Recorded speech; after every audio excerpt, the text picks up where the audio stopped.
C'est une vallée au nord de Nice.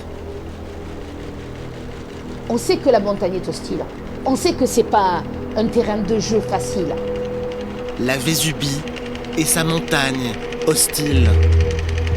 Elle est aussi rude que nous, en caractère. Un lieu avec sa météo violente. Les constructeurs n'ont pas pris en compte cette problématique de catastrophe naturelle. Le premier week-end d'octobre,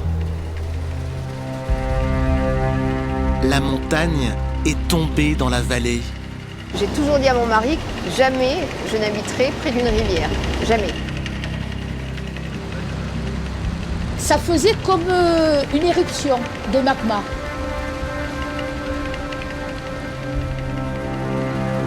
Quand j'ai vu arriver l'eau, j'ai dit il faut plus bouger là. On est mort si on est pris par l'eau. Une vague de boue, de bois et de rochers, avec des centaines de sinistrés et toujours des disparus.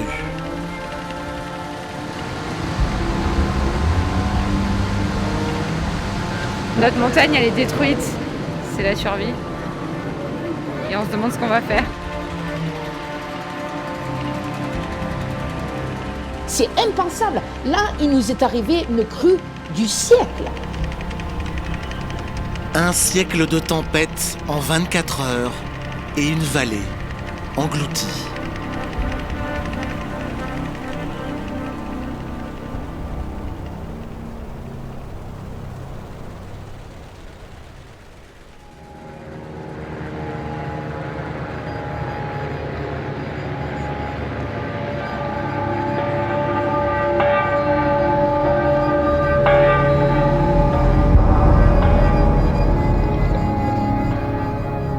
C'était une vallée verdoyante, devenue un désert lunaire.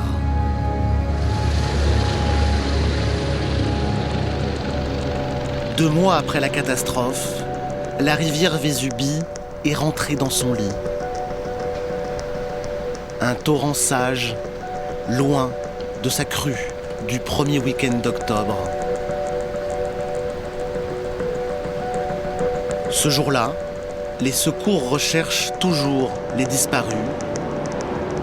Il y a 2 points chauds où ça sent apparemment un peu fort. On va se concentrer sur ces points chauds-là. C'est histoire de tirer et déblayer un maximum.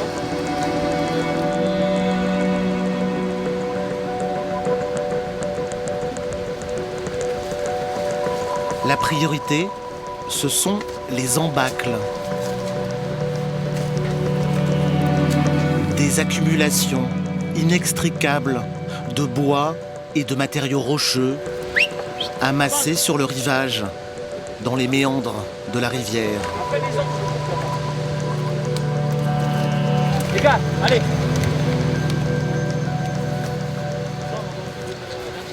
Bien, pour tous. On va reprendre les recherches. Donc là, on va reprendre exactement le même principe que tout à l'heure. Les chefs de groupe, vous récupérez vos équipiers. On se met en ligne, s'il faut 1, 2 ou 3 rideaux, on le fait. Ce que je veux par rapport à tout à l'heure, c'est de concentrer vos efforts sur les gros embâcles. J'ai vu quelques équipiers un peu disparates tout à l'heure, là on concentre vraiment sur les gros embâcles.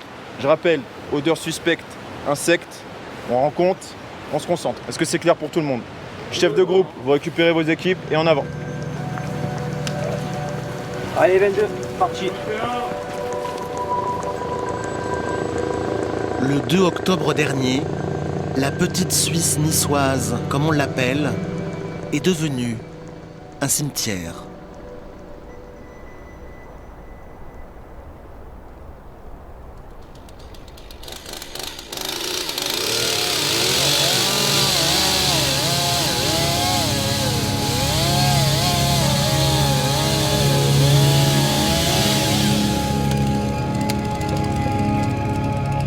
On sait que dans la vallée, malheureusement, il y a 3 portées disparues.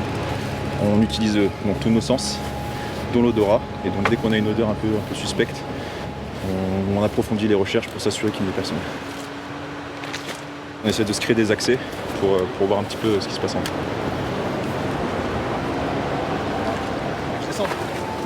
Vu le nombre de maisons qui se sont effondrées, le nombre de routes qui ont été emportées, on trouve beaucoup de mobilier de maisons, on trouve vraiment des voitures, on trouve beaucoup de choses. Ce jour-là, une tempête bute sur les Alpes-Maritimes. Le relief subit en quelques heures l'équivalent de 3 mois de pluie. La montagne entière glisse, le fond de la vallée devient un entonnoir mortel.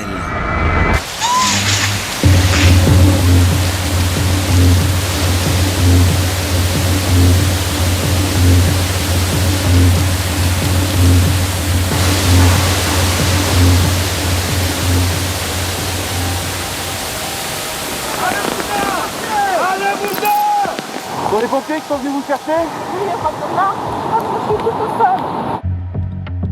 De Mémoire d'homme, c'est le plus violent épisode méditerranéen. Quand les masses d'air chaud de la mer rencontrent les sommets alpins gelés.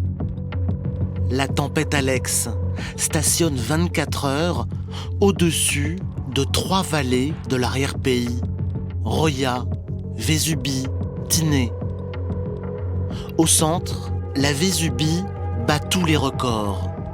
500 mm d'eau en un jour. Plusieurs villages étaient classés à risque, mais cette fois, la crue est hors catégorie. Elle emporte tout ce qui se trouve à plus de 200 mètres de la rivière.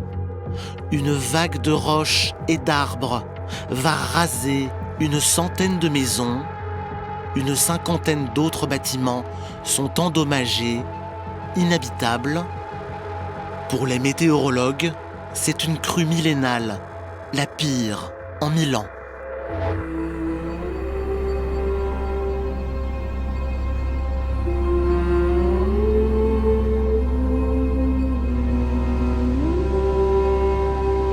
La vague de boue et de rochers balafre toujours le paysage, des semaines après la catastrophe. Une tranchée à vif dans la vallée qui hante les habitants.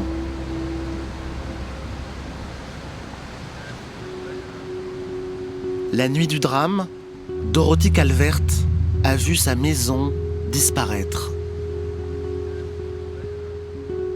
Cette rescapée vit désormais hébergée chez une amie à Saint-Martin. Doucement, tu vas te faire mal.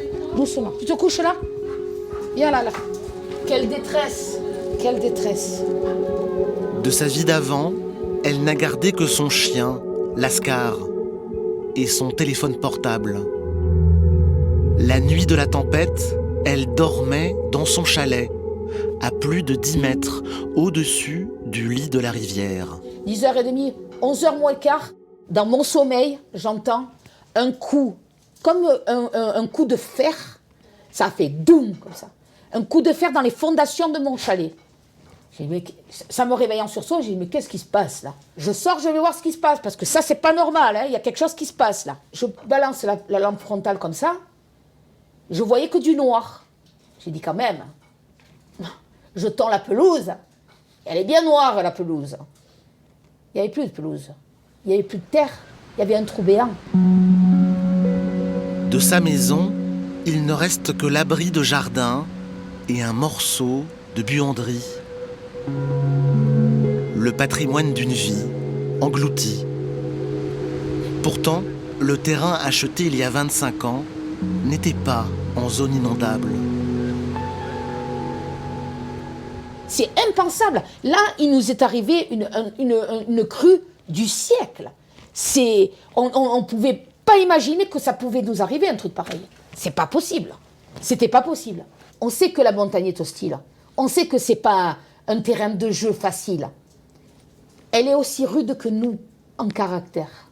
Parce que les gens d'ici, du terroir, on est des spéciaux.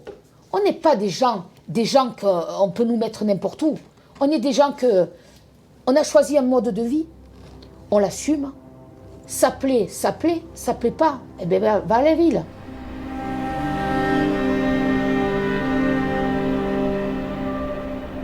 Rester dans la montagne, quel qu'en soit le prix.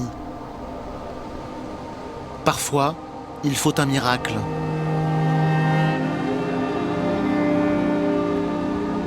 Cette nuit-là, Jean-Pierre Christian est dans son chalet. Quand il prend conscience que les eaux montent, il est trop tard. Quand j'ai vu arriver l'eau, que c'était déjà trop fort et que le torrent cernait les bâtiments, j'ai dit il ne faut plus bouger là. De toute manière, on est mort si on est pris par l'eau. Jean-Pierre est seul dans sa maison, comme un naufragé.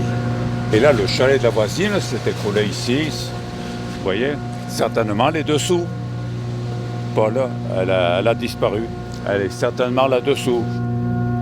Autour de chez Jean-Pierre, il y avait une vingtaine de chalets, tous emportés. Seul le sien a résisté, et aussi quelques arbres. La voiture, elle n'était pas visible, elle était en dessous les matériaux. Il y avait juste une petite portion de fenêtre où il y avait des fesses qui dépassaient d'un jean. C'est un cadavre. Donc on a appelé les secours, on avait énormément de mal parce qu'on n'avait pas de réseau. Et ils sont venus et ils ont trouvé 2 personnes à l'intérieur.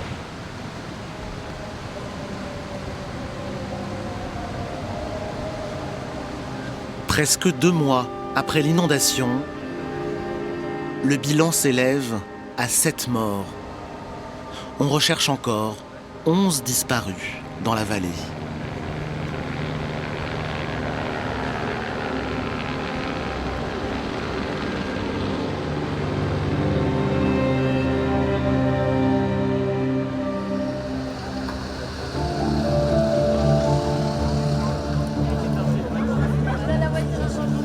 Ce soir-là, le village de Saint-Martin-Vésubie attend un geste de la République, en particulier de son plus haut représentant.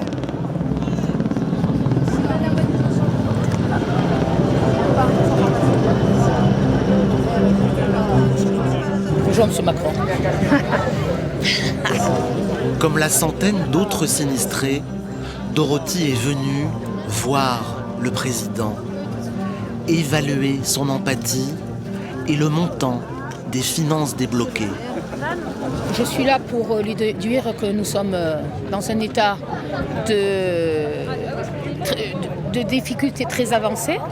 Et à ce moment-là, je suis là pour qu'il me comble au niveau argent pour toute ma commune. Parce que nous, on veut revenir vivre à Saint-Martin-Vésubie. Il n'y a rien... Il n'y a pas de négociation possible. Aucune. On veut rester ici. Ici, on a perdu sa maison, mais parfois aussi son entreprise. Le village vivait du tourisme. Reconstruire prendra des mois, des années. Vous allez bien ? Au-delà des catastrophes naturelles et tout qu'on a déclenchées par les assureurs vont prendre une partie de l'exploitation perdue et pour les artisans et les dégâts matériels pour les citoyens. À côté de ça, nous, on va mettre en place ce fonds. L'État va mobiliser tout le monde pour avoir une réponse exceptionnelle. On a d'ores et déjà débloqué 100 millions d'euros. On sait que ce sera plusieurs centaines de millions d'euros. On va faire le chiffrage tous ensemble dans les prochains jours. Ça nous redonne du baume au cœur. Il y a plein de gens qui se mobilisent et ça fait plaisir et on y croit. Alors j'habite au-dessus là, toujours pas d'eau, pas d'électricité, c'est la survie. Voilà, puis on est triste de voir la montagne dans cet état-là. Et on se demande ce qu'on va faire, parce qu'on a envie que ça reparte ici. Voilà, on a attaché notre village et on y croit pour l'avenir. Enfin là dans l'immédiat c'est pas facile d'y croire.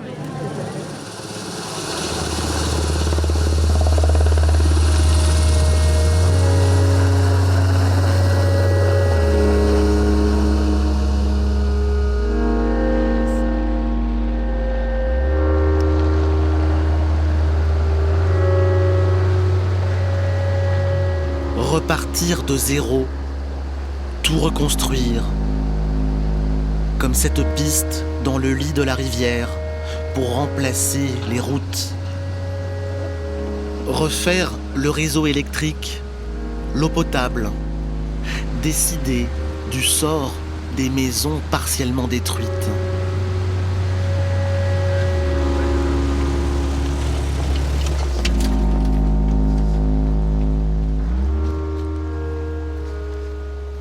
C'est quand même impressionnant. Mais là, on voit bien la structure des sédiments fluvio-glaciaires. Donc effectivement, cette maison a été implantée sur des sédiments. Alors, on peut construire sur des sédiments, mais il faut adapter les fondations. Mais là, ce n'est pas un défaut de fondation. C'est que tout simplement, c'est que d'un point de vue mécanique, eh bien, vous avez les sédiments qui n'ont pas résisté au flux de la Vésubie. Edmond Marie est géologue sismologue. Pour lui, il faut lire le terrain. En remontant le temps, imaginez la vallée il y a 12 000 ans, quand elle était glaciée et charriait ses débris de roches, les moraines. La mémoire humaine, elle intègre des phénomènes particuliers de l'ordre du siècle.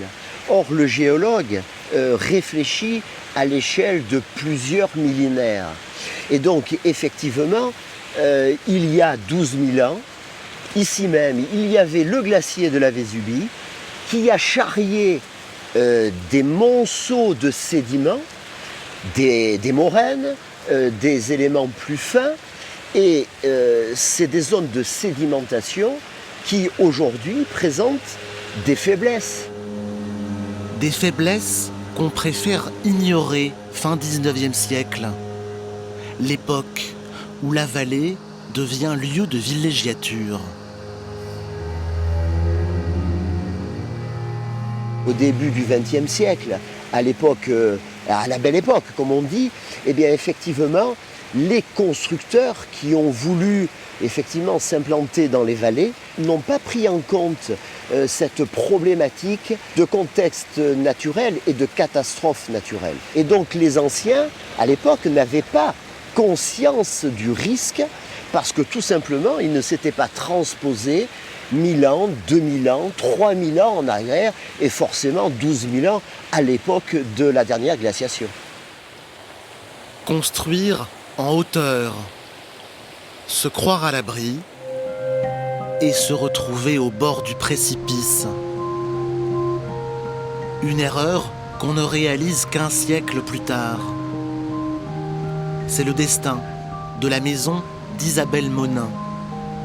Avec son mari, elle avait racheté la villa Les Cèdres, l'emblème de la Vésubie. Cette maison elle a été construite en 1895 par un militaire de carrière. Elle représente en fait la Suisse niçoise parce que c'était quelqu'un qui était très aisé et il faisait venir pas mal de gens de Monaco, de Cannes, de Nice, enfin des gens de la haute bourgeoisie. La rivière, on a distingué tout juste d'en haut tellement c'était une sorte de ruisseau en fait qui venait, mais ça s'étalait sur 2-3 mètres de large, pas plus, mais on voyait rien. Parce qu'en fait, la verdure empêchait de voir plus, quoi. Cette nuit-là, face au confluent des deux torrents, les eaux montent 30 mètres plus haut, au pied de sa maison. Ce qui est étrange, c'est que j'ai toujours dit à mon mari, quand on cherchait quelque chose à acheter, jamais je n'habiterai près d'une rivière. Jamais. Et on n'a jamais voulu habiter près d'une rivière. Là, il y avait à peu près, écoutez, je sais pas, tellement d'éloignement de la rivière que pour moi, c'était même pas imaginable.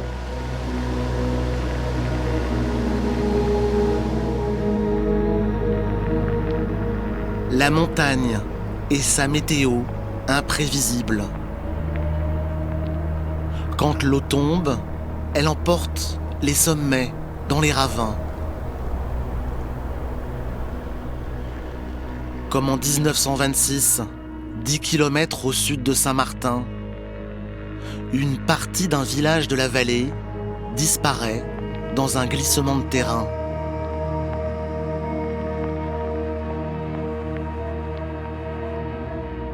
En cause déjà, les pluies diluviennes et une roche fragile, le gypse, soluble dans l'eau.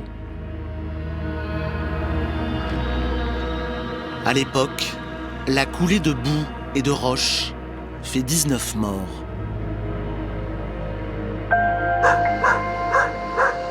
siècle plus tard, la crue a balayé le même village. Sans pique. Belote. La nuit du drame, Belote. l'inondation a emporté 2 voisins dans une maison proche. La vie continue, mais bon, on est un peu triste pour les gens qui sont partis. Ça nous a un peu abattus au niveau du village, ça a choqué un peu tout le monde. Après, là et maintenant, il faut que les gens se relèvent les manches et puis que tout le monde travaille. Jouer aux cartes, comme pour conjurer le sort, et relativiser en repensant au passé très mouvementé de la vallée de la Vésubie. Et le village a été détruit 7 fois dans son histoire. C'est-à-dire qu'il a permuté d'une rive à l'autre 7 fois, depuis 1100 et quelques. L'occupation humaine date des Romains. Au niveau de l'emplacement, il est idéal. En plus, ici, il y avait la route du sel qui passait, qui montait jusqu'à Turin.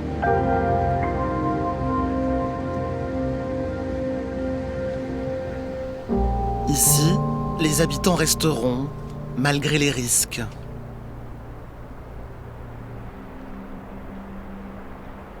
Pour d'autres, l'heure est aux adieux.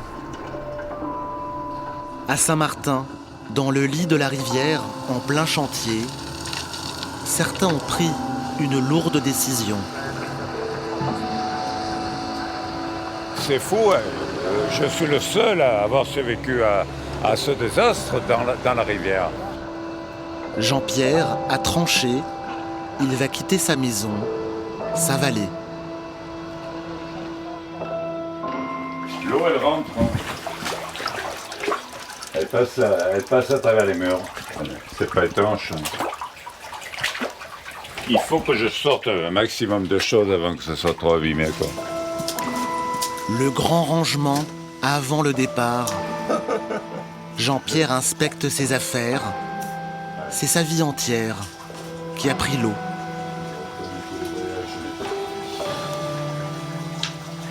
Ça va, ils traînent pas l'eau.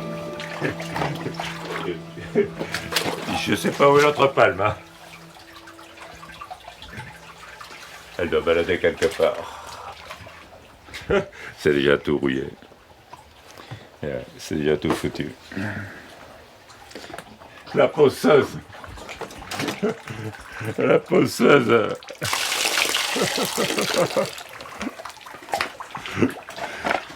Qu'est-ce que tu veux dire? Parce que là, tu as tous tes outils, tous tes souvenirs, tout ça.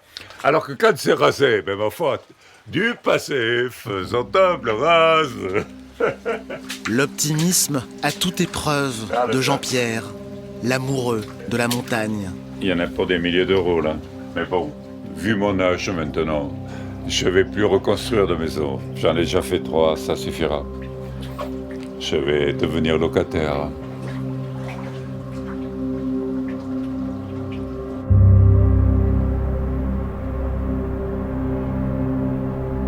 Aujourd'hui, près de 17 millions de Français vivent dans des secteurs exposés à des risques d'inondation. Il faut construire autrement. Ces 2 maisons ne peuvent pas être conservées. Par érosion régressive, ces maisons sont amenées à s'effondrer. La petite maison à côté de la rivière, c'est fini. Et je dois dire qu'elle n'aurait jamais dû être implantée dans de tels secteurs.